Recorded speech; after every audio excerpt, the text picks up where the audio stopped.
Dalam renungan sebelumnya saya sudah menunjukkan bahwa Yesus mempunyai sifat maha kuasa, yakni melalui mujizat-mujizatnya, dan dengan demikian membuktikan bahwa dia adalah Allah.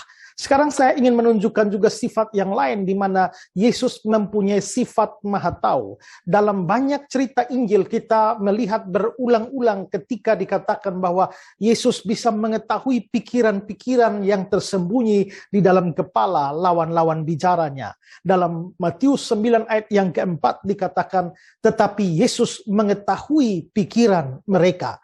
Sama dengan Matius 12 ayat 25, tetapi Yesus mengetahui pikiran mereka.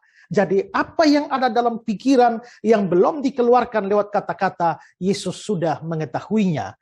Dalam Yohanes 6 ayat 64 dikatakan, tetapi di antaramu ada yang tidak percaya. Sebab Yesus tahu dari semula siapa yang tidak percaya dan siapa yang akan menyerahkan dia. Dia tahu siapa yang akan menyerahkan dia. Mungkin beberapa ayat yang sudah kita lihat kurang meyakinkan bahwa Yesus memang maha tahu. Kalau kita melihat percakapan Yesus dengan Simon Petrus, waktu Yesus bertanya, Simon, apakah engkau mengasihi aku? Pertanyaan itu diajukan sampai 3 kali. Dan pada kali ketiga, Simon menjawab, seperti kata Yohanes 21 ayat 17. Tuhan, engkau tahu segala sesuatu.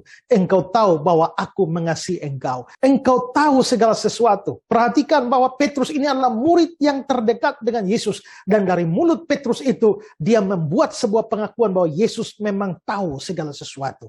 Dan nanti kalau kita lihat juga dalam Yohanes pasal 2 ayat 24-25 dikatakan bahwa tetapi Yesus sendiri tidak mempercayakan dirinya kepada mereka karena dia mengenal mereka semua dan karena tidak perlu seorang pun memberi kesaksian kepadanya tentang manusia sebab dia tahu apa yang ada di dalam hati manusia. Sebab dia tahu apa yang ada dalam hati manusia. Itu berarti bahwa Yesus memang maha tahu. Tapi kalau kita bicara soal kemahatauan Yesus, biasanya keberatan datang dari orang-orang yang tidak percaya.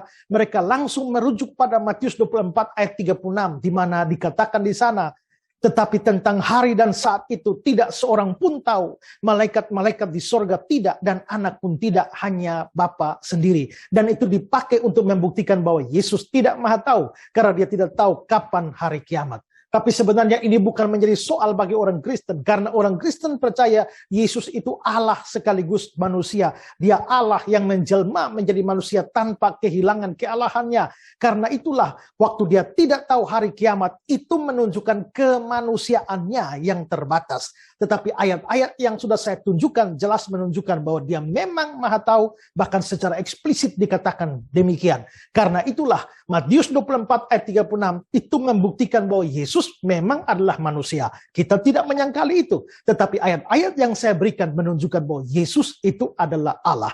Jadi semua ayat itu justru meneguhkan kristologi Kristen bahwa Yesus itu adalah Allah dan manusia. Dan dalam konteks pembahasan kita, saya memang sedang membuktikan Yesus adalah Allah dan karenanya fakta bahwa dia tahu segala sesuatu, dia tahu apa yang ada dalam pikiran manusia, dia tahu apa yang ada dalam hati manusia, itu sudah cukup untuk membuktikan bahwa dia, Yesus Kristus adalah Allah sendiri. Yang percaya katakan amin.